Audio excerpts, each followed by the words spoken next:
Thanks for joining us again with the podcast. We are No Wristbands, We Drink for Free. This week's guest is Aadam Jacobs. If you've been to a show in Chicago in the past 35 to 40 years, you probably know this guy even if you don't know him. He's the tape guy, the guy who's at every show recording all the shows.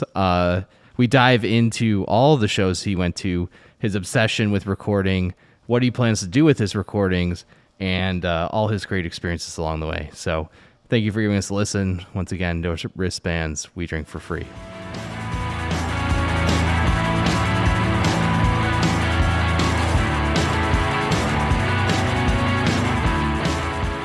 Well, we are here today with Aadam Jacobs, who has a treasure trove of recordings from concerts that he has attended and been to. I guess that's the same thing. But at concerts that he's attended and recorded shows at over the years. So we're excited to chat with you today. How are you doing? I'm doing all right. It's good to see you. Yeah, great to see you. So I always like to start at the beginning and work our way forward. Sure. So let's talk about how you entered the world of sound recording. Well, I was a kid listening to the radio a lot, buying records and such, and WXRT would have live concerts on Sunday nights and sometimes Saturday nights, and I would record those off the radio. And I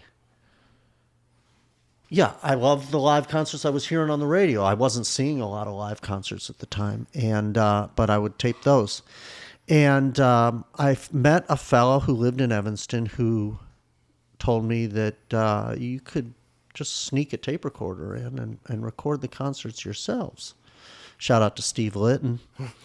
And I'm like, oh, okay. So at 17, with the help of my grandmother, I got myself a little recorder, and I started doing that. I started recording concerts. And as time progressed, I started doing it so that quality was actually decent. And yeah, it's not a complicated story. It's pretty linear. But yeah, a little Walkman for about a year, and then I think it was around 1985 that I started bringing my home deck, quite a large deck with a couple of microphones, and making much better recordings than with my little Walkman. So let's talk about that first show you recorded. Who was it and where was it? The first show I recorded on well, I didn't even own a deck at the time. I had borrowed a little tape recorder. Was the experimental music group from England called AMM, and their music is sometimes improvised and sometimes not, but sounds like it is. Very experimental stuff for a 17-year-old to be enjoying. And it was at a place called the Arts Club, I believe, if I'm not mistaken. That was in 84, spring, I think, of 84, something like that. I don't recall the exact date, but of course I have it at home. Mm-hmm. Yeah. So when you get home from that show... I went to with my mom. Awesome. Were you like on the way back from the show? You're like, Mom, let's pop this tape in. When was the first time you listened to it? No, I listened to it when I got home and plugged the little recorder into my stereo, and that's when I listened to it. It sounds like crap, but it's nice to have. Yeah.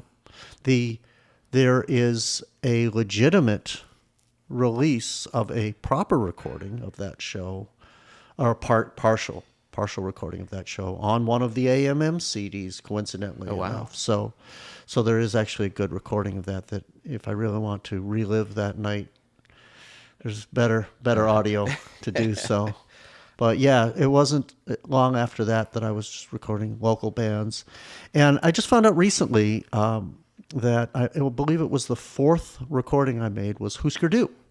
It would have been, I believe, my first punk rock show that I recorded. I had seen Husker Du already. I listened to that the other day. That was fun. It was kind of a great show, despite the fact that the quality is pretty poor. Mm-hmm. But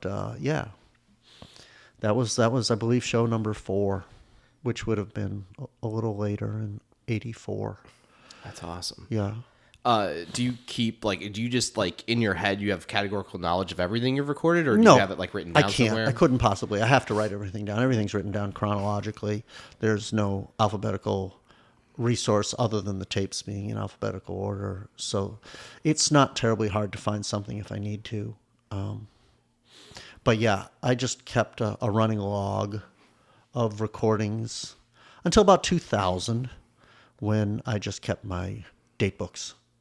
Yeah. And I jotted down all pertinent information in the date books, and then I just can look through the date books instead of writing everything down on a piece of paper. It became arduous, and I just stopped doing it around 2000. So when you start out doing this, are you surreptitiously recording? At first, yeah. Well, not entirely, because I'm taping local bands, and the local bands are cool with the guy taping the show. Right. I'm pretty sure Husker Du didn't know I was taping at the time. But I also think that I wasn't terribly inconspicuous about what I was doing. At punk rock shows, everybody was just doing their own thing. The first Husker Du show that I had seen, maybe 6-7 months before that, there was someone recording the show. I don't know that recording exists anywhere, but someone recorded it. I saw a woman with a little portable recorder, and she certainly wasn't trying to hide it. So, but I do know that when I got to see more prestigious bands and such, definitely like late '84, August of '84, I was seeing New Order. Saw them twice in England, and of course I was hiding it then. So yeah, there were times where certainly it would be under a T-shirt or whatever. But it came to pass that I preferred not to do that at all. I wanted everybody to know, make sure that what I was doing was above board, and because if I did it that way, I could make the best recording that my meager equipment could make. Sure. So that. And of course, you had both the band and the venue to deal with. Well, in the 80s, the venues that I was going to were mostly super cool. Okay, I'd have some trouble at the Vic, but Metro, West End, Cubby Bear, everybody knew what I was doing. Everybody kind of assumed that I was fairly cool doing it, and I think time has proven that correct. So eventually the venues just knew that, Adam's cool. He's going to take care of it. He's not going to screw us over. Right. So it was just a matter of the band saying, okay. Was there a show that you can think of that you had that epiphany? You're like, okay, this went from a shitty home recording. No offense. No, I would describe some of the early recordings as pretty shitty. Shitty, but they're not unlistenable. Yeah, but they're not particularly great either. Yeah. But no, there wasn't an epiphany. What happened was that my little Walkman that I would record shows with broke. Okay. Now how am I going to record the show? I have to bring my home deck. I had a couple of mics and I got myself a couple of cables, and I threw everything in a suitcase and started taking my suitcase on the CTA to concerts. and it wasn't a light deck either. No. I mean, it was encased in wood, and it was pretty heavy piece of machinery. Yeah, and at that point, you're not sneaking that thing in there. So, well, actually, there were times in the '80s at Aragon where I snuck rather large pieces of equipment in by just showing up early and just either hiding myself or hiding the equipment and then coming back later, where I did that for the Smiths. Ooh. Yeah. A full-size tape deck. Wow. And I just knew where to go. I knew where I could plug it in, and I got away with it. I did that for Love and Rockets when the Pixies opened. I can't believe how I got away with this shit, but I did. Yeah. So is that just luck of the draw, or somebody tipped you off where to go? No. I figured it out on my own. Okay. Yeah. I didn't. Once I became a taper, I had no mentor. I had my friend who turned me on to it. he certainly gave me some ideas, let me borrow his mic or whatever, but I had to figure out just about everything on my own. And I did. And I did, I think, pretty quickly. You know, you get the mics away from people's mouths because people tend to talk. You get the mics so that they're pointing in the right directions to get the best sound. You wear headphones when you're making a recording so you know your mics are picking up great sound. These are things people still don't know now when they're making live recordings. I do not understand why someone would make a live recording without monitoring it on headphones, unless you're bootlegging, unless you're doing it surreptitiously, stealth. But if you've got permission, Jesus, wear headphones, because you don't know what's going wrong if something goes wrong, and things go wrong. So I figured all that stuff out pretty quick, and ended up mentoring other people, but I didn't really have anybody to look up to. I had to figure it all out on my own, although I did have a lot of people who were very friendly towards what I was doing, were very supportive of my endeavors. Once you started recording with your actual tape deck and so on, did the quality of the recordings then just get pretty consistent after that? Yeah. There was a time where it was like, well, I fixed the Walkman. I learned how to solder and stuff like that, so that I could use a small recorder for some things and a big recorder for other things. And whenever I brought the home deck, it generally meant that the quality was going to be pretty good if the room sound was pretty good. I mean, there's no good room sound in Aragon, but the tapes from Aragon that I made are listenable. Most of them. I'd love to hear that Smiths one. Yeah, I don't think that's out in the wind. So, I was thinking about getting it out there into the hands of like hardcore Smiths archivists at one point, and that was before you could just easily send a digital file. Sure. I put everything on a DAT to make some CDRs to mail off to whomever, and I just never did it. So, I know that one of those two Aragon recordings, there is a recording available. It's somewhere. I've never heard it. I don't know if it's mine or not, because I also have to assume that I gave away some tapes to someone at some point, and I know that they get out there. Like the Nirvana recordings I've made are widely available. Oh, wow. But I know that one of the Smiths recordings I made isn't. It's no one's heard it but me. And that may change someday. At this point, I've found that I'm getting older, and there's no reason to hoard these things. So, and there's also no way I'm going to make money off of them. Most of them, anyway. I expect that there's no way I'm going to make money off of them. But I've been sitting on them, and God knows how much longer they're going to play well. Some of these tapes being over 35 years old.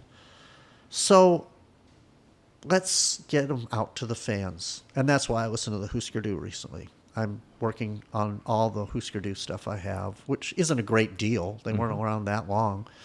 To get it out to people who really, really are going to appreciate it. And as time progresses, I'll just find more of these recordings to get out there. Probably not quick as it should be, but quick enough, I guess. I don't know. We'll see what happens. Now, at some point in your process here, do you make friends with some of the sound people? Oh, of course. And are able to tap in? Of course. And how does that go? I mean, how long does that take for you to... I mean, I remember seeing you at tons of shows, and you're always like standing right behind the sound guy or something. I am very close to where the sound guy is, because for several reasons. It's often away from audience noise. Sure. There's electrical power there. It wasn't until probably the mid 90s where I started putting the mics and the soundboard together. I would do that at Lounge Acts and Empty Bottle whenever I could. decisions have to be made. If a band was excessively loud on stage, taking a feet off the board at any level is often foolish. And if you're recording an acoustic set, well, putting mics up, you're just going to have talking. You record a band like Low, and you don't hear the band much. I was what I believe was their first ever show in Chicago at Empty Bottle, and it was, even though the stage was not far away from me, most of what I picked up was at the bar, which was behind me. And it was just so quiet. And of course, this was before I was even considering using the soundboard. So decisions have to be made every single time I make a recording. And now I do my very best to make the best stereo recording I can. A lot of people are making live recordings multi-track with I think the little recorders are called Zooms, if I'm not mistaken. And you can do 4-track with that. But what I do is I have a little mixer, and I plug my mics in, and I plug the 2 lines of the board in, put in my in-ear monitors, and I mix it. And it sounds great. There's very little that can be done post-production. It doesn't matter, because there's very little post-production that needs to be done, because no one's asking me to do this. No one's considering putting out a record, despite the fact that so many recordings have been released by me. That is rarely ever been an intention. The only time I can think of a time where I recorded a show with the intention of it getting released later was a Sea and Cake show at Metro, where Thrill Jockey needed some Japanese bonus tracks, and they asked me to do that. Otherwise, all the recordings I make, I once they're made, nothing happens to them, because there was no organized I don't know what I'm trying to say. There's no plan in There's place. no plan. You're just there for the enjoyment of it, right? Right. I'm just there for the enjoyment of it, and recording is work. No matter how much fun I'm having at a show, it's still work. It's still responsibility. And as of late, even pre-pandemic, but definitely post-pandemic, I'm going to a lot more shows where I'm not recording it. Oh, wow. I'm just having a good time. Okay. Well, and one of the questions that we written down was, does the fact that you're there taping the show enhance your experience or detract from it? Both. Okay. It enhances my experience in that I can listen to the best sound in the room. No one hears the show better than I do. And I can control my own volume, which is very important because I've got hearing loss and I've got tinnitus, and I've got to really take care of my ears. And it doesn't matter how expensive or professional your earplugs are, they're still not going to give you the aural experience that one gets without them or listening through headphones, in my opinion. So I like to record shows so that I can hear them the way I want to hear them. And I've done that for a long time. But as I'm not recording as many shows now, pop in the earplugs, take them out occasionally when you want to kind of get an idea of what it sounds like out there, and put them back in again. And it's fine because it's just entertainment. Throughout a great deal of my life, it wasn't just entertainment. It was much, much more than that. It was an obsession, Right. And it was my duty to history, my personal idea of what I'm going to leave for mankind, or whatever lofty thoughts you might have on such things. And so it was work. It was work. I enjoyed what I was doing. I seldom ever saw concerts I didn't want to see. I did see concerts I ended up not wanting to have seen. Sure. We want to ask what those are. Right, sure. But it was work that I wanted to do. Yeah. And well, it seems like there was a certain amount of self-imposed pressure that you put on yourself to do this. 100%. Yeah. Yeah, absolutely. There were times in the 90s I was working 2 jobs and then I'd go see a concert. Oof. God knows how many concerts I dozed off at because I was just pushing myself so damn hard. Sure. It's easier for me to fall asleep at a concert. Doesn't matter how freaking loud it is. I'm just able to do that at this point. It's your comfort zone. It's a skill. Yeah. So yeah, it was very self-imposed. No one asked me to do this, but I thought it was super freaking important, and so I did it. And now I look back at all those recordings and all those nights and wonder what the hell was I thinking. But I know what I was thinking. Is there a certain amount of satisfaction that you get knowing that there's people in the Chicago, in particular Chicago music community, that really respect and appreciate what you did and absolutely feel like yeah, it was worthwhile that you did that?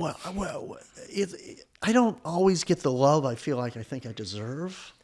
Or the respect I think I deserve, but I do often enough to know that there are people out there who are really appreciative, not necessarily financially, but at least like emotionally. in the WBEZ article, Sue Miller was just gushing about how you have this treasure and Sure. it needs to be preserved, and Sure. Having somebody like that, who ran one of the greatest clubs in Chicago history Absolutely. and had some of the greatest bands play at her place, think that about you's got to feel yeah. pretty good. Oh yeah, but she did her part. She let me in free. It's a good connection to have. Well, yeah, I would work these connections. I really did, and once you started going to any given venue for free enough, everybody who worked there was like, you always get in free. The door guy knows you. They just wave you in. Yeah, sure. Great. In hindsight, I'm like, Jesus, these venues need to stay open. These bands need to be paid. But also, I was broke. Mm-hmm. I never had any money. And I know that if I wasn't being let free into these shows, I wouldn't be going to the shows. So, in retrospect, it's really hard to think about what would have happened if things were different, if I were paying for everything. Mm-hmm. Because at this point, I feel like, man, I wish I had. I wish I would have been in a position to have paid for every show I went to, because I know that everybody needs to make money. I know how hard it is to survive on tour. But I had my obsession, and my obsession was number one. It was priority. Priority was taping the show. And if I couldn't pay, well, I mean, I never even asked to pay most of the time. There was very rare where I would volunteer paying for a show, because it's the way it was. I didn't pay. Mm-hmm. I didn't pay at this place, this place, this place, this place. Great. That ultimately meant I didn't need to work much, and so I lived at poverty level. But I could buy my blank tape, I could buy my records, I could buy my crappy food, and I could pay my really cheap rent. And that was the 90s for me. Mm-hmm. And it worked out fine. I had some pretty crappy jobs, but it didn't matter because I was just making ends meet was fine, because I was able to do most things for free, and I knew the record stores where the people behind the counter would give me discounts, and I knew people at record distributors, so I could get things for wholesale like I was a store. I had everything sewn up. Mm-hmm. I really had the life I wanted to live set out before me. Yeah, you had your community. I had my community, yeah, and I thought to myself, well, why, as much as I love a place like London, I couldn't live there because I don't have any connections, mm-hmm. and I would have to get some really crappy job, work all the time, then try and go to these concerts that, of course, I'd have to pay for, and it became so easy in the 90s and into the aughts to live that way. And so I did. So this obsession you had, is it satiated by the act of recording, by listening to the recording, or is it just like... Active. Act of, okay. I seldom ever listen to my recordings. Interesting. Yeah, there are a lot of bands who wanted copies of things that never got them. Certainly did not get me on any good guy lists for that kind of behavior. Sure. But under the circumstances, it was like, I need blank cassettes for live recording, and I need blank cassettes for giving away. And, well, I only had so much money, and I needed to make the recordings. So, you guys may not get copies of the tapes, and then you're going to get angry at me, and I can't tape you anymore. And it's like, okay, well, fortunately, that wasn't a big deal. It didn't happen a lot. It happened some. There are people today who have no interest in having any kind of relationship, conversation, even Facebook, anything with me, because of incidents that occurred in the 80s or maybe the early 90s. Okay, I was a kid. We all do stupid stuff when we're a kid. And I'm willing to let bygones be bygones, but not everybody is. And I'm fine with that now. I can't dwell on other people's thoughts about who I am. So that's super fine, No need to revisit the negatives, but there must have been but the negatives are important. Sure. Because I learn from them. Okay. And so it's like, okay, so I'm not friends with these people anymore, or this group of people anymore. Let's not do that with the next people or group of people. Let's make sure that I stay on folks' good side, and that I can make a short list of people who I was kind of on the bad side with at one point.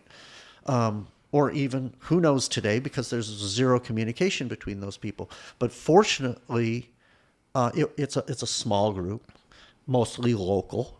And, if they have anything against me, that's their problem. Because at this point, it's just, who the hell cares? I mean, it's who the hell cares? Because even with this incredible collection at home that rarely gets listened to, I have so little regrets about the stuff I didn't tape. Because I look at all the shit I didn't tape. I did tape. I taped so much damn stuff. Sure. How can I regret that much stuff? Certainly, there are a few shows, boy, I wish I went to. But, I went to so much that I can look at my lists of shows I went to and go, I don't remember this. I don't remember this. Oh my God, I saw this band. I found a tape of St. Vincent. Wow. I have no memory of seeing St. Vincent, but she was not well known yet, and she was playing, I believe, at Pitchfork. Okay. And there were years where I was the only one recording all the Pitchfork stuff. Oh, wow. Okay, this was before they got their video assist screens. Sure. And they were doing live web stuff. The Condé Nast years. Huh? Right. Yeah. But, first it was the Intonation Festival, Yeah. which was run by friends of mine. So I was there at the first one. No problem recording that stuff. And then it sort of moved over into the Pitchfork Festival, where for at least a few years, no problem recording that stuff unless a particular band had an issue. But most of the time it was just Adam's doing his thing. Nobody really knows about it. Nobody really cares. And I'm just running recorders, having 3 decks going at 3 different stages. Wow. And no one's really paying attention because nobody's worried about it because it's me. And there's a tape with St. Vincent on it that I have no memory of seeing. And this is not isolated. This happens all the time. I'm finding recordings I made of people that I have no memory. And maybe I didn't see her play at all. Maybe I had pressed record for stage A and went over to stage C. You're a busy to man. see somebody else. Well, I certainly was on those absolutely. those 3 days for when I did that. But then they started doing everything themselves. They certainly didn't need me around, and I certainly didn't feel like spending my time 3 days. You get old, and festivals get old, at least from my point of view. I know people who are older than me who still love to go, but I got sick of them. And so... Is there a band that sticks out in your mind that you're like, I definitely remember that first show they had in Chicago, whether that be a local band or a touring band? Oh, well, yeah, quite a bit. First shows certainly... stick with me. It's the second, third, fourth, fifth shows that I forget. No, I remember the first time I saw 11th Dream Day and Green and Material Issue all on one bill. Oh, wow. In 1985, it was the premiere of 11th Dream Day's as a 4-piece. And I remember that, not super vividly, but I remember it. I remember the first Sonic Youth show, the first Husker Du show at 9:50. I mean, I remember these because the adrenaline's way up. Because it's the first time I'm seeing this band. I've been listening to the records. I've been hearing them on the radio. Oh boy, now is the first time. Like I say, it's the shows afterwards that tend to blur. The first Replacements show. I mean, name it. I remember the Smiths. It's the bands I liked. You know, I don't remember the first time I saw Nick Cave, who I saw 3 times maybe. I don't remember how many times I saw him. Never a huge fan. Nick Cave was, okay, here's an icon. This is in the 80s now. Yeah. That I don't know that much about. Never was a huge Birthday Party fan, but I got to go see Nick Cave because I can. It's free. I got to go. And ultimately, not a Nick Cave fan. He's no shame in that. No, there's no, because he's great. Yeah. Don't get me wrong. He's very good at what he does. Doesn't fall within my bandwidth either. I think that what he does, he's incredible at it. It's just not my taste. Right. So I don't remember that. But like I say, I don't remember a lot of things. But yeah, sure, the first times I remember. A lot of the first times I remember. This is a sore point, but it's not out of the history that people know out of me. I was not allowed in Metro from 1989 to 1995. So I missed some incredible concerts, including a huge section of Pavement's history. And I'll go into that briefly because certainly that's always the next question from y'all. You know, I had a really good thing at Metro and I fucked it up because I was taping. That's the bottom line without getting into details. I fucked up. Now, prior to that, you and Joe had a good relationship. He was supportive of you. It was almost familial. Oh, wow. Yeah. And I think that's why when I fucked up, he felt rather betrayed. Yeah. And so you're out. You're gone. 6 years. And I will never stop thanking the gentleman who convinced Joe to let me back in. Chris Holmes, who's had a band called Sabalon Glitz and went on to do some other things and now is fairly... is probably best known as the opening DJ for Paul McCartney. So Chris and I are still friends. And then Scott Booker, the manager for the Flaming Lips, who I also got to know. And they were like, let Adam back in. He's cool. He's not going to fuck around anymore. He's learned his lesson after 6 years. So those gentlemen were able to convince Joe that I paid my debt, as it were. Yeah. Yes, you served your time. You got parole. Yeah, and boy, did I miss a lot of great stuff. I missed it. Not that I've ever been a huge fan of Britpop, but I missed that whole thing. You know, I missed a lot of great concerts. And they're going back to concerts I regret missing. Early 90s stuff at Metro. I missed a lot of great stuff. But, at this point, 30 years later, who the fuck cares? It doesn't matter. I can regret all I want. There's plenty of stuff on YouTube of the bands I missed so that I can go and I can look and go, okay, that's what I missed. It may have been great, whatever. Ultimately, doesn't matter how much I love a band, it just ends up being another tape. Yeah. Okay? And it's another tape that I probably will never listen to. So yeah, he let me back in and it was cool, I continued to record at Metro 95 onward. As long as I had permission, everything was above board, everything was cool. And now, if it's cool enough, I'm in the soundboard. That's awesome. So you're going to Metallica after this? Well, I must say I've never been a fan, but I think it's very exciting that bands like Metallica and the Foo Fighters and who else?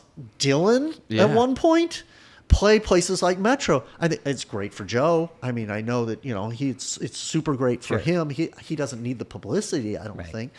But how fun for the 1,000 fans that can get in there to see the band that they absolutely freaking love in someplace so damn small. Yeah, so intimate. So intimate. And I would love to have had that experience with some of the bands that I love that I never saw play a smaller place. But fortunately, because of my obsession with music, not just with taping, but my obsession with music, allowed me to know about things early on enough that I was there right when things started. Mogwai, great band. It's the loudest show I've ever been to in my life. Really? Yeah, like ears ringing for 2 days Oh, afterwards. yeah? This is in New Orleans. All right. I somehow knew that Mogwai was something. I don't know if I even ever heard them, but they did a show at Reckless Records and then at Lounge Acts. And then after Lounge Acts, they loaded up the van and drove to Boston. I remember this. A fella I knew, whose name I have unfortunately forgotten, was tour managing for them, and he was a Chicagoan, and he was a really nice guy. I mean, I called him friend at the time. I'm really disappointed in myself that I can't remember his name, but I was at Reckless making this recording. I was sick. You could hear me sneezing on the tape. And then I went to Lounge Acts where there wasn't anybody. You know, you could sit and still watch the band, you know, on one of the side risers. It was not well attended. But I was there, and then I saw Mogwai many, many times over the years. Not every time, but a lot of times. And they were always cool about me taping because they used a track from that Reckless In store on a deluxe release of their first album. So you know, I don't feel I have any relationship with the band whatsoever at this point, but one does. You know, you're still a footnote in their history. Sure. You still have a connection. So how did that play out? Like, they were like, hey, Adam, can we put this on here? Like, how did they get the tape? No, How did it end up? what happened is in the late 90s, with the internet, I would start meeting people, and I met a fellow who was, I believe he was in Glasgow, and he was a big Mogwai guy and was sending me like BBC recordings and stuff before they were ever properly released, and some really cool stuff. And he was close with the band. So I'm sending him stuff that nobody has. And so when they are doing these deluxe reissues, hey, Adam, can we use this particular track for the... yeah, okay, sure. Have you ever said no to anybody who asked? God, I don't think so. That's a lie. That's a lie. I have. In a manner of speaking, I have. But it's been... There were extenuating circumstances. For instance... I prefer not to name bands here. Sure. They know who they are. But where I would record shows, I'd give people copies of the shows. A lot of times I never felt like I was really being thanked the way. And I'm not talking about free shit, which of course I got sometimes and appreciated. But, kindness is a thank you, and I didn't always feel that. So... there came times where bands like that, two in my memory, would come along and later posthumously, hey, Adam, can we use some of your recordings for something, something, something, something? And I'm like, well, look, you never were really into that. What I was doing at one time. You're going to make money on this release. Why don't you throw me a few bucks? Why don't you throw me $100? Okay, $100, or you know what? I'm going to have to spend so much time dubbing these over for you, digitizing them. It's going to be so many hours. Send me a modicum of cash. I'm not talking about a lot of money. And they're like, no. Wow. I'm like, well, then screw it. Yeah, forget it. I don't want to work with you because, you're going to make money on this. I was doing all this out of the goodness of my heart. I never asked for money. And had you been friends with me at that time, I would have just said, yeah, go ahead, man. Go ahead, do it. Do it. Because if you look at the list of recordings that I made, and there are over 50 releases out there that either I was credited on or not, but they're my recordings.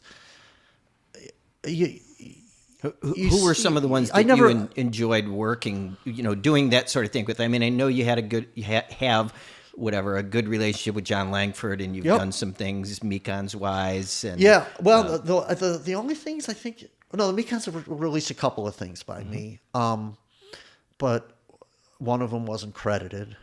But all I want, just send me a copy of the record. You're my friend.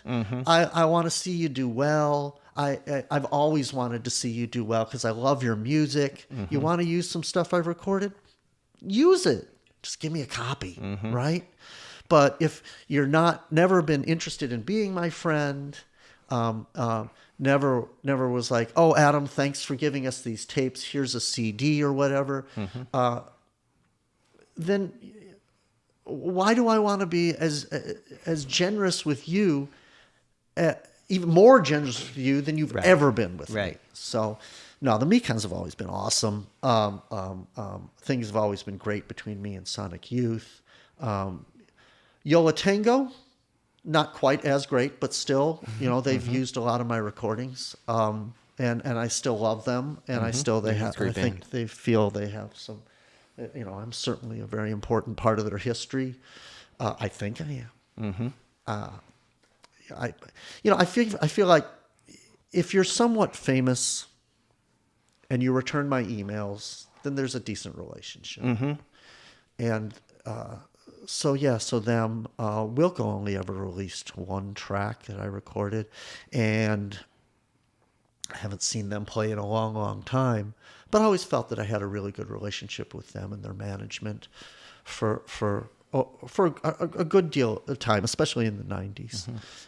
And certainly you have a lot of Wilco and Jeff Tweedy shows that you've recorded.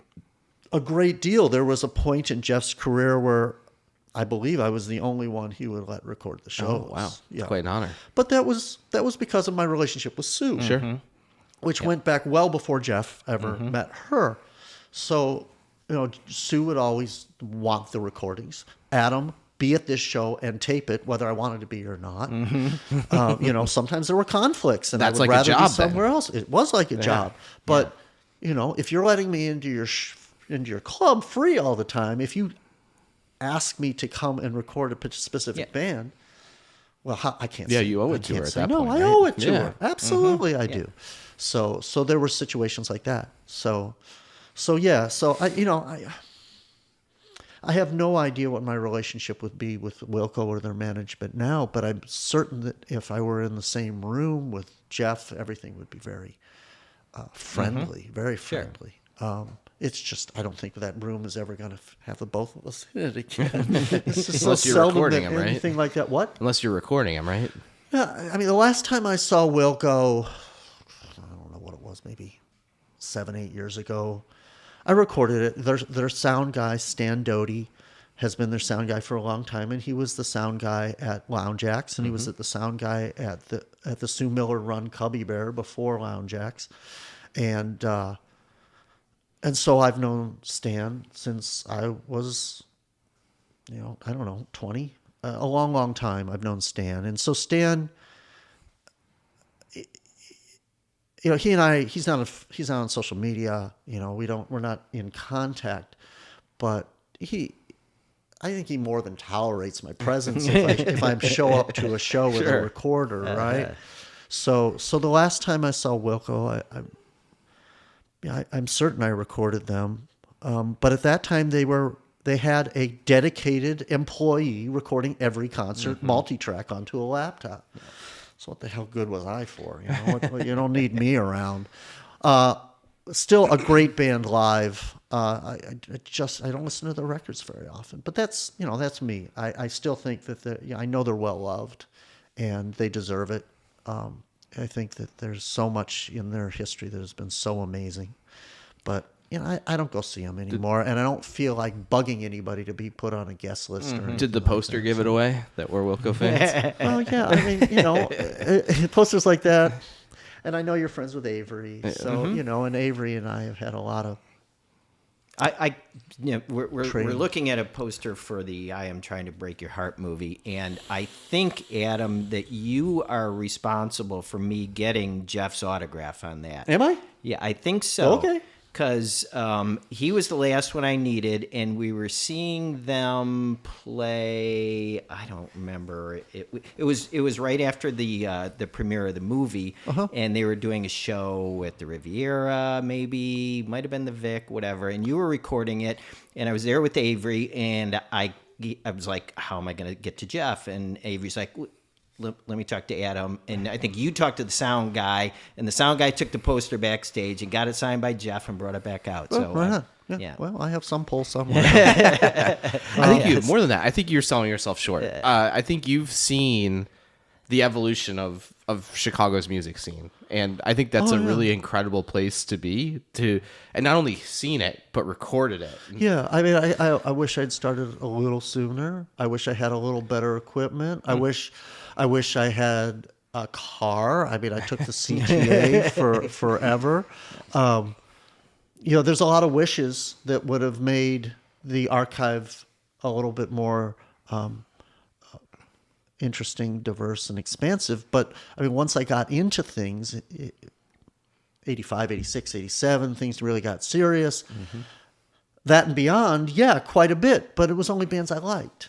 Were there bands that were Chicago bands, local bands, that you saw on the upswing, like, they're small, like starting out, that you're like, okay, I can definitely identify that band's going to be big, or their bands, or is it just like luck of the draw? Like, are you not thinking about it in that sense? Well, there was a time in the 80s where there were major labels that were really looking at Chicago, and that benefited is not necessarily the right word to use, because a lot of the bands who did have some relationship with major labels probably regretted it.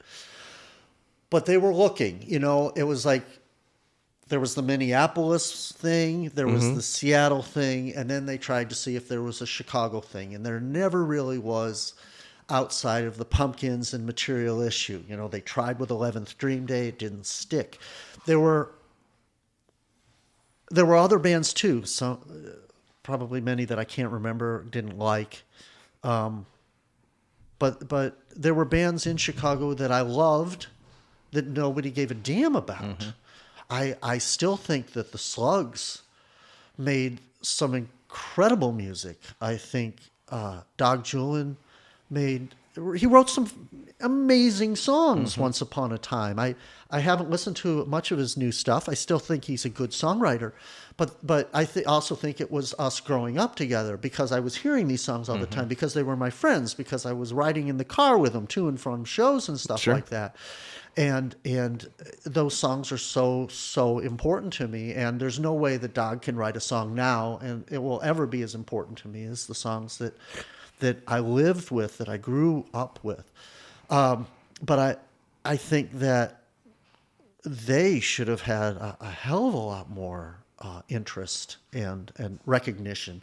And of course, Dog, being the talented gentleman that he is, he's found that recognition other ways, and is doing rather well for himself, from what I can tell. So I'm very pleased for him to do that. But then there are other bands, like there was a band called Precious Wax Strippings that I adored. But the guys in Precious Wax Strippings, not to a man, but there were a couple guys in Precious who just either didn't have ambition or were assholes, okay? And I would look beyond these failings because I loved the music. And that's what's so amazing about your collection is like you have this treasure trove that nobody else has. That's right. That you can support and talk about these bands that, I don't want to say like didn't make it, but maybe they didn't hit their stride like people were anticipating. And didn't make it. It's fine. Because James Iha of Smashing Pumpkins was in a band called Snake Train, the hardcore. Well, I shouldn't say the hardcore. I should say a hardcore Smashing Pumpkins fan got a hold of me and was like, "You have Snake Train," and I say, "Excuse me." Yeah. He found out through the BEZ article there was a photograph that he zeroed in on, and wow, I'm still friends with the main guy in Snake Train. I did sound for Snake Train, maybe one of the first times I did sound for a band, and of course recorded them throughout their very, very brief career. I really liked them a lot. So, there's a band who are a footnote in the history of Smashing Pumpkins. Yet, if you take the time to listen to their music, no records at all. But I have my live tapes. There's a demo tape. You could go, oh yeah, they were pretty good in that kind of grungy, late 80s kind of way. And certainly there are probably a whole lot of bands that don't immediately spring to my mind that if we were standing in my archive room, an otherwise unused bedroom, I could say, oh yeah, them and them and them and them, because I have these things organized. I have these boxes dedicated to one band or another. It's like, okay, all the Handsome Family tapes are over here, or great band, or whatever, right? I always loved those first 2 or 3 Green records, and I thought, Jeff Lesher should have been a much bigger Jeff wrote star than he was. incredible songs, but Jeff was not a nice person. And I believe to this day he's not a nice person. And he, if he's listening to this now, I don't think he's going to be surprised that I feel this way. Because even the last time I ever saw Green, he, number one, had no interest in saying hello or speaking to me whatsoever. And I had no interest in saying hello or speaking to him because of the past. But he made certain that one of the other band members, who I was on talking terms with, came up to me and said, Adam, we don't want you to record the show. Like I was going to. I mean, certainly history would say that I was. But I thought that was fairly presumptuous on his part because, frankly, I had no interest and had lost interest in his music basically around the 3rd, maybe the 4th album. And the fellow who plays bass with him, I'm friends with him. We're friends on Facebook. We have personal conversations about things. He is a great guy. Again, someone I've known for a long, long time. I can't say a bad word about him. And he is still working with Jeff, I think, to some degree. He's still working with him. And, well, God bless him. If he's making music that he's super happy about, sure. I think that's absolutely wonderful. But I don't have any interest in what Jeff Lesher's doing nowadays at all. And even before Material Issue ended in its tragic way, I had completely lost interest in that because Jim Ellison turned out to be someone who you did not want to do business with. And I had solid evidence that he had stolen recordings out of my backpack. I don't need to go into those stories, but he stole from me. There are recordings of Material Issue I do not have, will probably never see again, because Jim stole them from me. And okay, so that's a very personal thing, right? Sure. And if someone is going to treat me that way, I don't want to have anything to do with them, And I'm not a confrontational. Thank you. I'm not a confrontational person, or at least I try not to be. And so I do my best to keep myself out of situations that might create confrontation. So, once I've been screwed one way, I'm not going to let that way happen a second time. Sure. I'm not going to take my eyes off my backpack or whatever might have been the instance of some problem. So, shifting gears a little bit. Sure. Did you feel like you had like one avenue, like here's the type of music I like, I will only record things within that bracket, or did you go outside of that? Oh, no, I don't remember my first concert was experimental music, okay? It's true. I still listen to experimental music. I still listen to a wide variety of music, and I'm still very open to music that's new to me. New music and music that's new to me. Sure. One of my favorite records right now is from 2008 from a guy from Spain, okay? El Guincho, his first album. I absolutely adore it, and I listen to it all the time. Never seen him perform. Don't expect to, because his subsequent records didn't move me the way that first one did. But boy, I love this record, okay? And even as recently as last year, the debut album of a New Zealand young lady named Benny really clicked with me. Yeah, You heard Benny? yeah. I mean, her We have her one song on the website. Her one song blew up on TikTok or whatever. It blew up, but I love the album. I really do. I really do like the album a lot. And then there's a band out of England that's doing 2 shows at Empty Bottle. The first one sold out like that, so they're known, called Squid. Yeah. Which I've the heard only Squid. reason I know about them is because I am so in tune what's happening with the label Warp.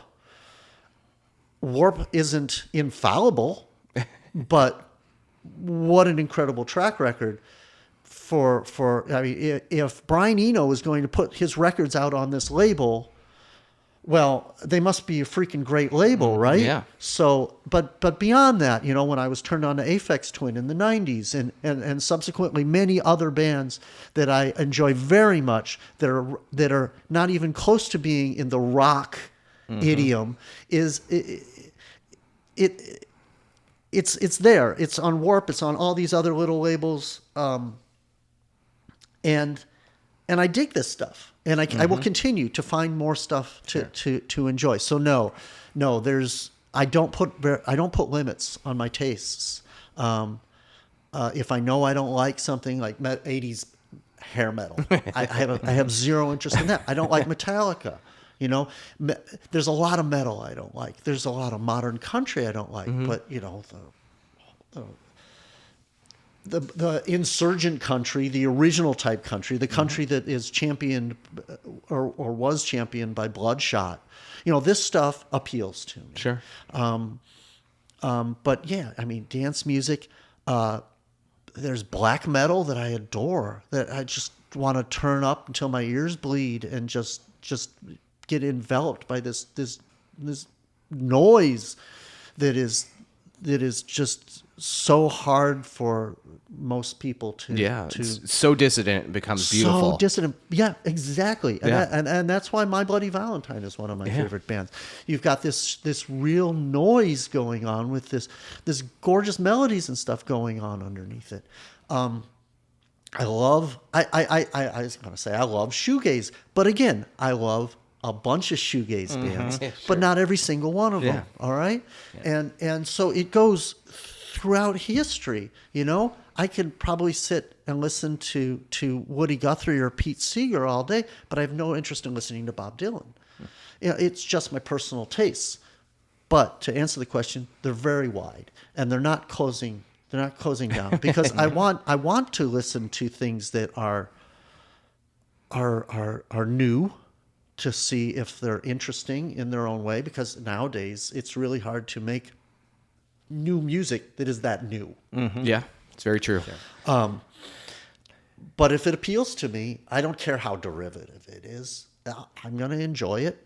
But if you're doing something like Squid, okay, you know, I turned myself on to Squid because Warp announced their debut album was coming out, and I went and I checked them out, and I'm like, okay, this is pretty cool stuff. Let's see if they're playing America. And Empty Bottle was already sold out of their first gig, so people know. But how do you tell someone what Squid sounds like? Okay, so if you had The Fall, This Heat, Swell Maps doing prog rock, that's kind of what Squid sounds like. Okay, You're so right. you're familiar with them? Mm-hmm. Yeah, I mean, they really put all of these interesting things into a blender and spit out their own style, even though you can check all the boxes. Yeah, there's And like that wave of British bands right now, like Black Midi. Midi, who I discovered early on as well. like never got to see them, but now I like Squid more than Black Midi. The more recent Black Midi stuff, I was like, this isn't as good as the old stuff. it's just so much is going on. We just saw them at Pitchfork last week, and it was just like, it was awe-inspiring how like intense it was and like how much people reacted to it. Yeah. So there's definitely like that thirst and yearning right now for some like really like anthemic, chaotic music. Great. Yeah. You know, let's get more of it, because if there's more of it, there's going to be more I like. Right. Thurston Moore just this past week, you know. He was playing as a power trio, which I've never seen him do before. But nevertheless, it was still Thurston Moore playing Thurston Moore guitar. It was that empty bottle, right? It was an empty bottle. And yeah, it was really good. And you've got a recording of that? Oh, yeah. No, I'm very close with that organization. So that was my first recordings since March of 2020. Wow. I was going to ask. That was another question I had. Was like, what was the first thing you recorded back? Was just this, despite the fact that I've seen a bunch of concerts, mostly outside. This was the first one I recorded, and yeah, it was fun. It was like getting back on a bicycle. It was super easy, and it was great because I could listen to it on my ear monitors, and not have to be in the room. It's when I took them out, it sounded great in the room. Yeah, it was so damn loud, and my tinnitus isn't getting any better, and nor is my hearing loss. So I have to be super careful nowadays with loud concerts, and I love loud concerts. So, do you feel like you still have? And I know we're taking up a lot of your time right now, so we're going to try and wind down. I'm not looking at a clock. Oh, all right, cool. Thank you. It seems like you might be enjoying yourself. Do you still have the same? Wait a minute. Who doesn't like to talk about themselves? Yeah, and that's really what we're here to do. Yes. Well, we really are passionate about hearing people who are passionate and have these amazing experiences. Nobody else has your collection. Nobody else has your breadth of knowledge of all this time, and it's been amazing. Thank you so much for taking the time. But sure. My next question is, do you still have the same passion, like that same obsession to go and record, or do you feel like that's dissipated Absolutely over time? Not. No? Absolutely not. Eventually things kind of petered out. And where I am now, post-pandemic, recording one concert, been going to concerts since June, outdoor things, festival type things, occasionally some indoor jazz. Even before the pandemic, I was starting to go to see more avant-garde jazz at Elastic, at Constellation, Hungry Brain. Yeah. And thinking to myself, is this my next step now? Because I'm kind of losing interest, seriously losing interest in improv. Whereas that I would be at IO 4 or 5 nights a week. I was there less than 4 or 5 nights a month before the pandemic. Okay. I was really losing interest in it, to my surprise. And so what's new? So many of the bands sound like so many of the things I've heard already, and some of them incredible. I love Meatwave. I really love Meatwave. It's not new, but I love it. And but what's really new? Well, improvised jazz is not. Improvised jazz is older than I am. And if you listen to the stuff that Ornette Coleman was doing, or his name's escaping me now. Albert Eiler, that kind of very, very aggressive, dissonant type of sounds. Other people, I mean, even Coltrane to some degree. Other people can name names better than I can because I don't know the history as well as maybe I should, or maybe that I care to. The sound isn't new, but it's fresh enough to me that I am looking for this new, these new experiences. Yeah. And so the next itch to scratch, right? Right. So before the pandemic, I started finding myself spending a lot more time at Elastic, a lot more time. I felt very, very comfortable there. I knew Dave Rempus was one of the people in charge, and again, for some unknown reason, letting me in free. I was really enjoying going, and then the pandemic hit and everything fell apart. And I haven't been to Elastic since then, but it's on the close horizon. And I've been to Hungry Brain, and I'm going to Hungry Brain a couple of times next month. And there's really, to me, interesting things going on. And another thing I really love about enjoying that kind of music, people don't go to see those shows. So it's not going to be an experience where it's very crowded. And people tend to be more respectful of what's happening, so people aren't talking during shows like they are at, even during Thurston Moore. It's loud, and people are still talking. This is an empty bottle. It's just the nature of indie rock, for lack of a better term. It's just going to happen. But when people are told to sit down and watch something, they're typically more respectful. So I've been enjoying that kind of stuff more. But there's so much out there. I'm not fully certain what the next concert I'm going to is, but there's certainly many things coming up until we decide that Delta is enough in that we need to shut things down again, or whatever, whatever happens. And the pandemic has been horrible for so many things, any kind of theater and music and stuff. All these people not making any money. The workers and the musicians and the artists, all this, it's been absolutely horrible. Not to mention the fact that people are getting sick and dying.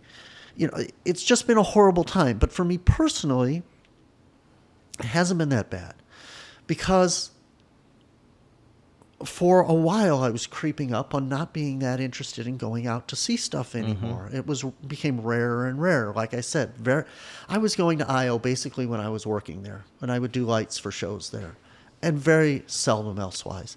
And with concerts, it was just sort of like, is this so important that I want to leave the house? Yeah, take it or leave it, right? And often I said, no, I'd just rather stay home. So the pandemic was good that I was not leaving home for almost a year and a half, and I got a lot done. I got a lot of the archives organized, and organization that never would have happened because it was a great deal of work, and it was work that absolutely needed to get done, but I wasn't rushing into getting it done. And the pandemic pushed me into getting it done because now I had the time, and I would be a fool to waste it. Sure. So that kind of brings us to the big question. Yeah. You referenced it earlier. You're not 17 anymore. You've got this incredible treasure trove of your life's work, significant shows and everything. Yep. Have you found? Do you have your plan on what you're going to do there? After the... I'm sure there's many people that have approached you with ideas about it. Sure, and I welcome ideas, because I'm only one brain. The more minds that get on this, the better ultimately things will turn out in the end, right? So after the Be Easy article, there was a lot of interest in the archive, which I welcomed. What is the future of this unique historical archive?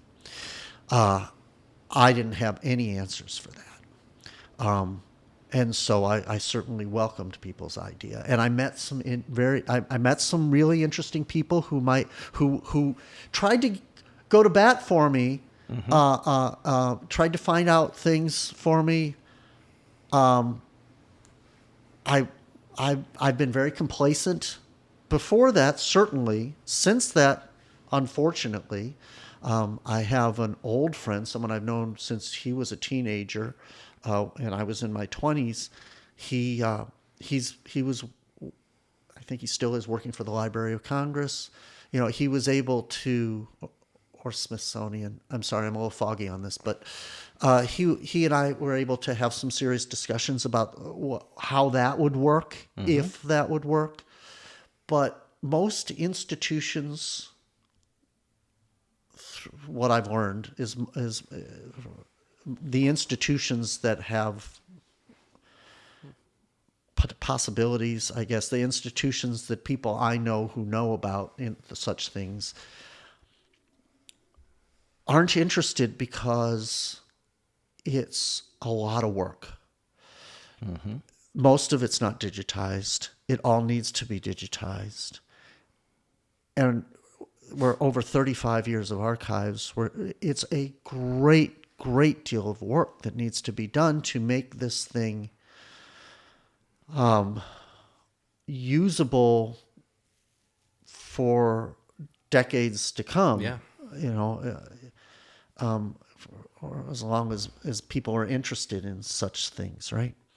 And most institutions are not particularly interested in having to put that kind of time and effort into such a thing, let alone me trying to get a dime for all this time and effort. Now, as I believe I said before, I was never in it for the money, and I'm still not in it for the money.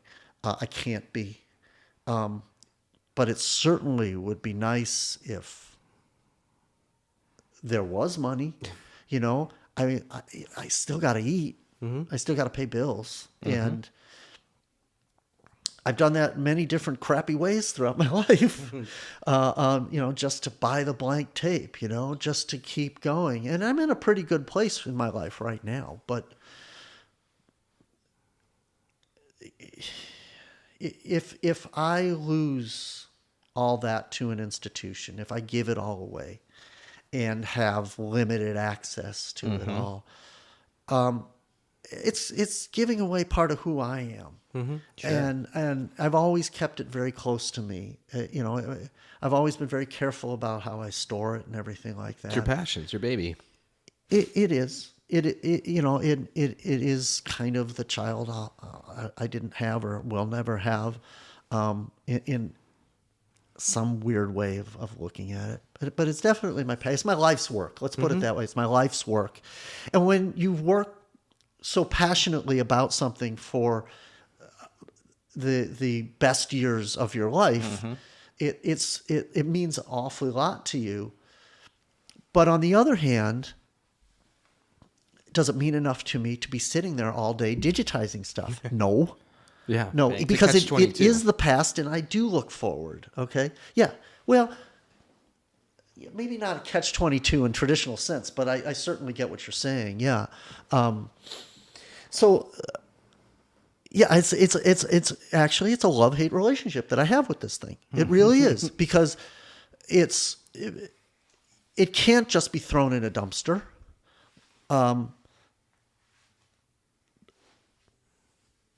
It's too big. But to what even am I fit in going a to do with dumpster. it? What? It's too big to even fit in a dumpster, right? It doesn't take up quite as much room as you'd expect it would. Is the ideal situation like you find some sort of an institution that's willing to do the work to digitize it, and Northwestern would be great. Okay. They're not gonna, but Northwestern would be great because, you know, I grew up in Evanston. You know, I have, despite the fact that I didn't go to school there, I do have personal ties to the place and recordings from Northwestern.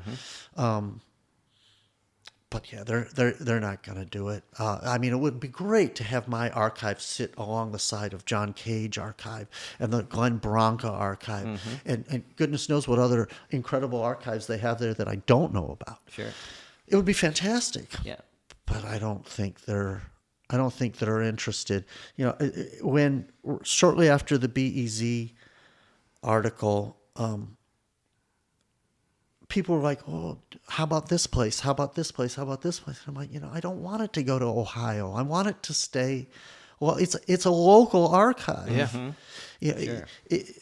The vast majority of almost all the recordings were done here. Not all of them, but most of them, 98%.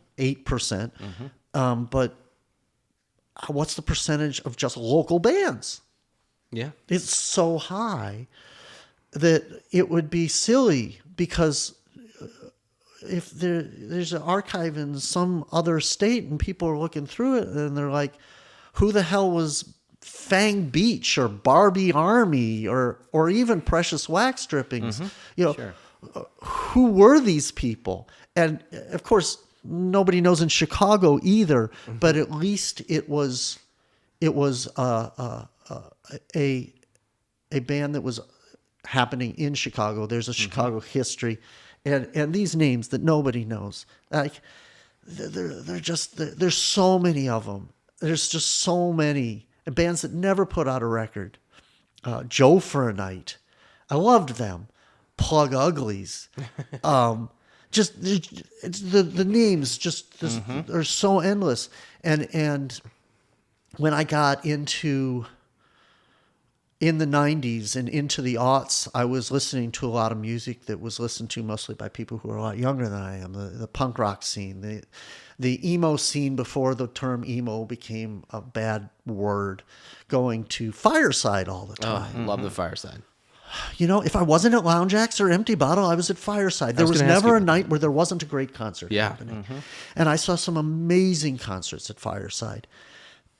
And, you know, that stuff doesn't come up. You know, Sidekick Kato or the whole list of bands on Johann's Face, you know, or Promise Ring. God, I loved Promise Ring. I think of seeing so many names. It's just my head's swirling. I think of seeing like Hot Water Music there, Lawrence Arms. Sure. Absolutely. Yeah. Yeah, there's just so many names. Honor swirling. System. I can't That one was. remember. Do you remember Honor System? I remember the name. I don't Yeah, know. man, I don't they were know. great. Because again, I saw a lot of these bands opening for other bands. Like the first time I saw Braid was opening for another band, and then I'm like, oh, I like Braid, and then I start seeing Braid all the time, right? Yeah. You know, you got to see the first show sometime. Yeah, get hooked. And Braid was the first on the bill of like 4 bands or something. You got to start somewhere, right? I never saw Friction, which is a slightly pre-Braid.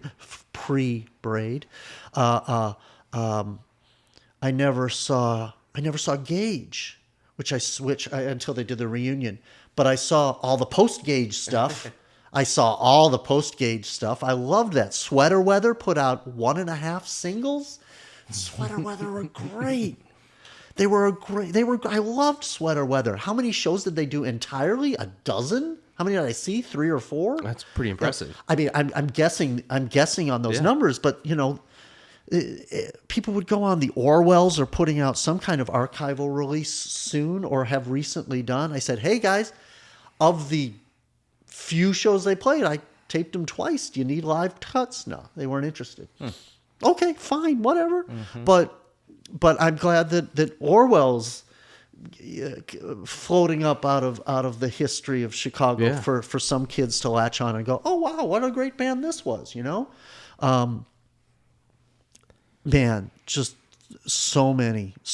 And I wasn't into the super hardcore stuff.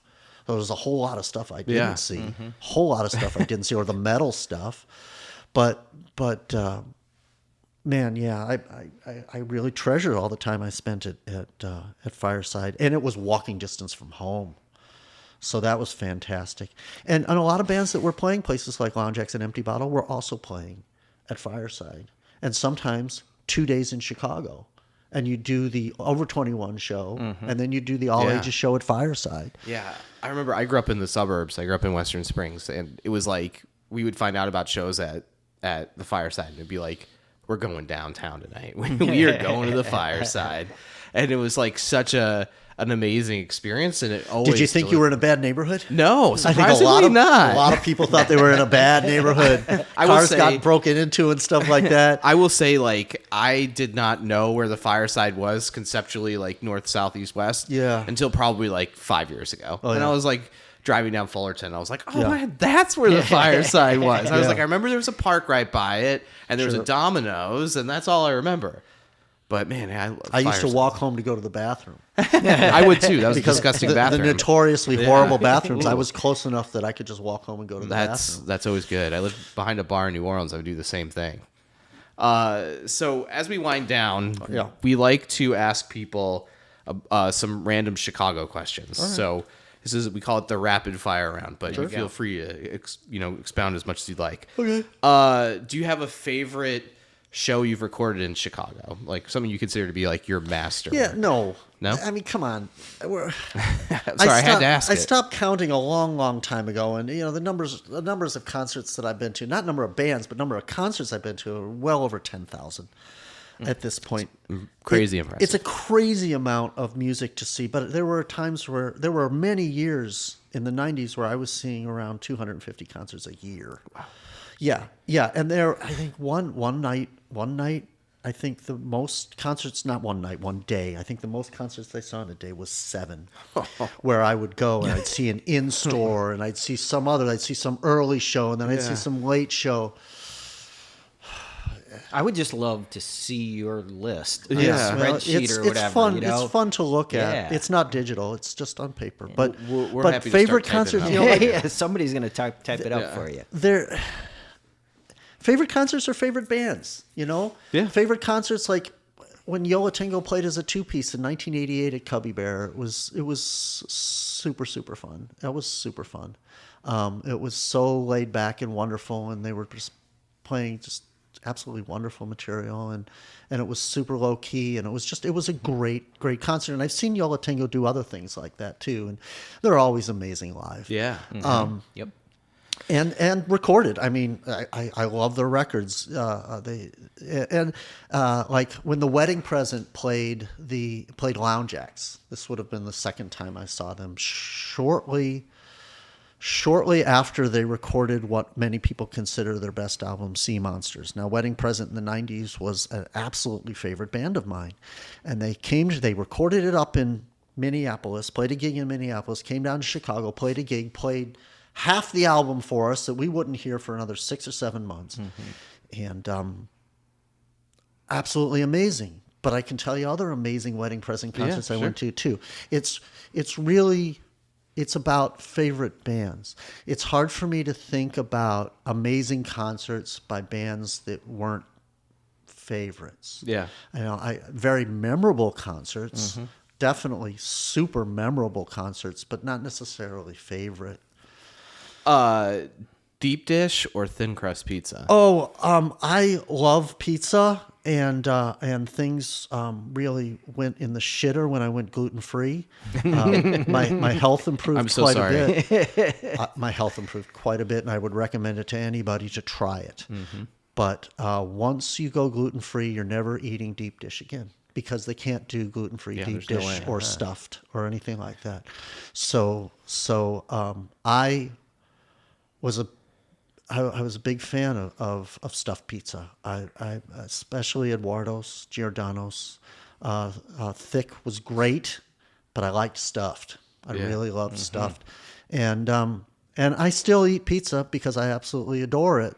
But it's always thin, because that's the only way you're going to have a gluten-free pizza that is pizza-like enough. Yeah. Yeah. Do you have a favorite gluten-free pizza place in the city? No. Or that makes no. As a matter of gluten-free fact, pizza? I have never been to a restaurant that has made a good gluten-free pizza. I'm certain they exist, but I've never been to one. And currently, my favorite gluten-free pizza is something I buy at Aldi.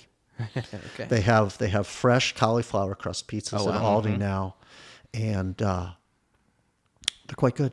They're quite good. They satisfy my pizza cravings, and that's really all you need. Okay. Yeah. But Gotta- but the answer is deep dish. Okay. Hell yeah, we got one. Despite the fact that I'll never eat it again as long as I live. You'll have those memories forever, though. I will. I certainly will. So we're broadening this out because sometimes we ask it, people are like, "Oh, I don't drink," or "I don't drink beer anymore." So I've never been a drinker ever. Okay. So what's your favorite cheap beverage? Doesn't necessarily have to be I'm alcoholic in nature. a water drinker. Okay. I will taste a cocktail. My girlfriend gets a cocktail. Oh, this is delicious. Okay, I'll have a taste. It's not like I'm on the wagon. Yeah. It's not like I ever had a substance abuse problem. I just don't care for it. Sure. So yeah, I don't go out drinking. Never have. Free alcohol? No, generally not. I don't even touch it. One obsession was enough for you. Yeah, indeed, right? I never touched any kind of drugs until my 40s. I was real straight. I was super, super straight because I had You had to be so locked in. I had a to get everything focus. set up. I had a Yeah. focus. I really You had a did. job to do. The focus was the music, and the focus still is the music. But since my 40s, I've enjoyed dabbling in some psychedelics, some of which are now illegal. No, alcohol just doesn't do it for me. I can't tell you my favorite beer because I wouldn't know. I enjoy cider now and then. I do. A couple of times a year when it's available, and I am in a social situation where I would feel awkward not drinking, I will find a cider. But yeah, a juice on occasion. I enjoy some juice. As a firm believer in physical media, Yes. do you have a favorite record store in the city? Oh boy, I used to, but they're gone. And who is that? Oh, I could walk to Saki on Fullerton. I loved to get out of my home just to breathe the fresh air that wasn't my living space and walk over to Saki and hang out and hear what's new, what's going on, maybe pick up a couple records or something like that. I loved that. I loved going to Logan Hardware when it was on Fullerton, not the bar that everyone knows, Sure, but when it was a record store. John would treat me right. I would find a lot of great records there at prices that I was happy to pay. And I really enjoyed that. That's recent stuff, both gone. I worked at Pravda in the 80s. It was okay. It was not my first record store I worked at, but it was the first record store I worked at that had a concentration on new music enough that there was a lot of new records in there, and I was able to get relationships with record distribution people and record label people. Not that I ever used them or to further myself very much. They became part of your community. In a manner, at least for some period of time. So there was that. Reckless came into being right at the end of the 80s, I think. And I rarely ever go there, but I always find stuff there. They came into Chicago as Wax Trax was disappearing up their own whatever. And they just decided that they were going to be the best record store in Chicago, and they did with several locations and just having they were able to get stuff from England that nobody else was getting. Are they the best record store in the city? Arguably, but I don't go there. I on rare occasions when I go to a record store, I prefer to go something a little bit smaller. Let's see what Bric-a-Brac has. They're good people over there. There's not a lot of selection compared to other stores, but I can occasionally pick up some new release from them and rather give them money than someplace bigger. Or if I'm in Evanston, maybe I'll hit Squeeze Box or something like that. But I rarely go there too. The fact is that my home is a record store. More vast than anybody else could ever possibly have. Yeah, well, but Spotify. it's not just about the stuff that I've already heard, but I have thousands of records and CDs that I've never listened to because I hoarded them. Okay? Yeah. And so I can go to any number of boxes or shelves and pull out any number of CDs and records that I have never listened to, but I know I like already because otherwise they wouldn't be in my house. So I can have a completely new experience with music that's as old as 100 years old because I love music from the 20s and the teens and stuff like that, all the way up to the teens of the 20 teens, because there's not a lot of people making CDs anymore for one to buy in large quantities. As promos from someone who's otherwise going to throw them away or something like that. So my home is a record store in a lot of ways. And in the attic, I was in the attic the other day, living where I am now. I have an attic and a basement full of stuff as well as space in the living space. And I was in the attic and I'm like, I forgot about these Seafeel, The Orb, Boards of Canada. I had never listened to these CDs. And I'm like, okay, this is wonderful. Now I know what I'm listening to this afternoon because I own them. I want to hear them. Yeah. Yes. So yeah. My favorite place to look for music is my own home. I love that. And I just don't go shopping very often anymore. It's hard. I don't think we're going to top that question, but my last one's going to be, What, like, when you think back on all the places you've recorded, do you have a venue? I think I know what the answer is going to be, but I could be totally wrong. Do you have a favorite venue that Well, I adored Lounge Acts. knew it?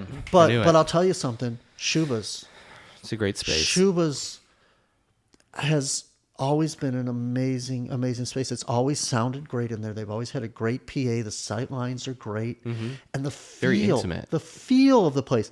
You know, Lounge Acts was just this.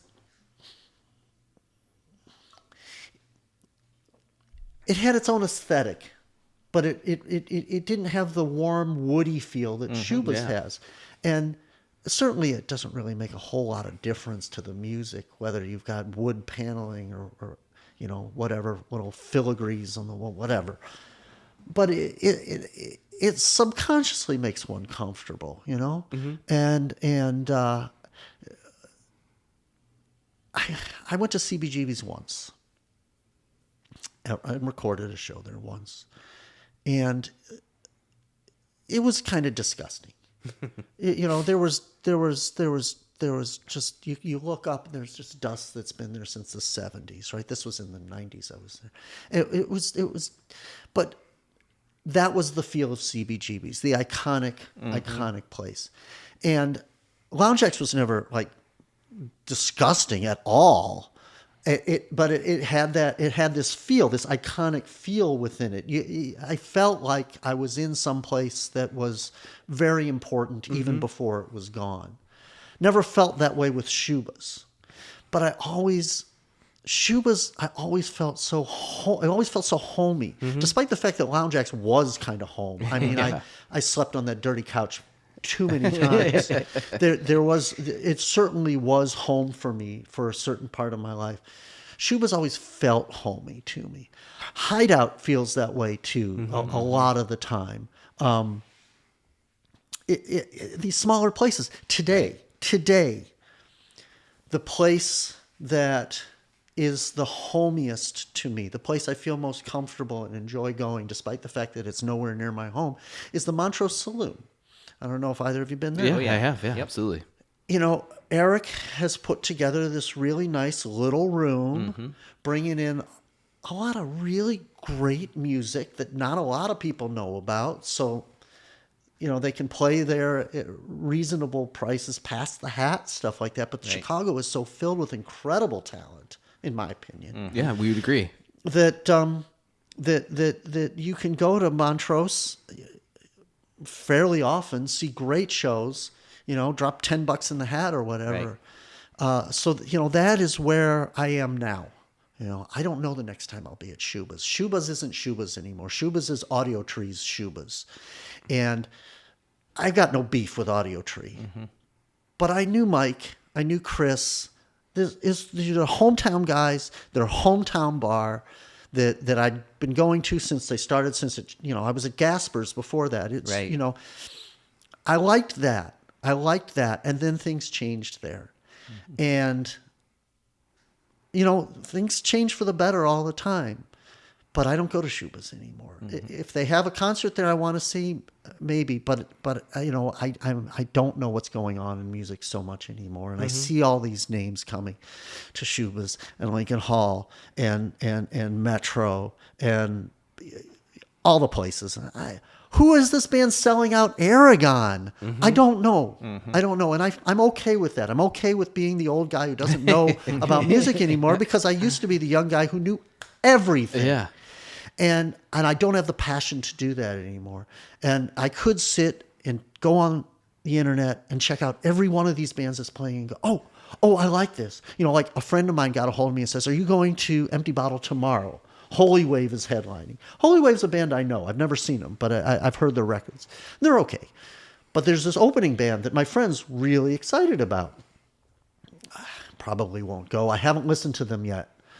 I could sit and listen all day to bands that I could go see concerts by. But as I was saying earlier, I don't have the drive to go out and see the music anymore so much. And I have friends who go my age, still go see concerts more often than I do. Hey, Adam, are you going to go see so-and-so? Are you going to go see so-and-so? I'm like, no. I want to stay home. I want to sit and watch TV. You know, it's maturing. It's aging. It's being in the trenches for decades Right. and just going, you know, I'm your really happy with what's happened. Yeah. And I don't need to push for more of it to happen. Yeah. And if it just sort of trickles in instead of the constant stream or flood as it was once upon a time, it can go down. It can be a trickle now. Yeah. So I like that. Awesome. Well, I just want to say thank you again Sure. so much Yeah. for coming on and talking to us today. You know, if you ever need help with anything with your archive or anything, please feel free to let us know. We Sure. are more than happy to help in any way, shape, or form we can. But you just have such an amazing story and so many experiences that it's been wonderful to sit down and talk with you. well, today. thanks for having me on. Yeah. Hope I see you out at a show sometime. I'm if sure I do, you will. I'm going to say Definitely. hi. Yep. Cool. Yeah. Thank you, Adam. Yeah. My pleasure. All right. Thanks so much for listening today. We are No Wristbands, We Drink for Free. Music, of course, has been provided by Merlin Wall. Please check them out on Spotify or on Bandcamp. Please also subscribe to our podcast on Spotify, Apple Podcasts, or wherever you listen to your podcasts. And give us a follow on Instagram and Twitter at No Wristbands, and check out our website at NoWristbands.com.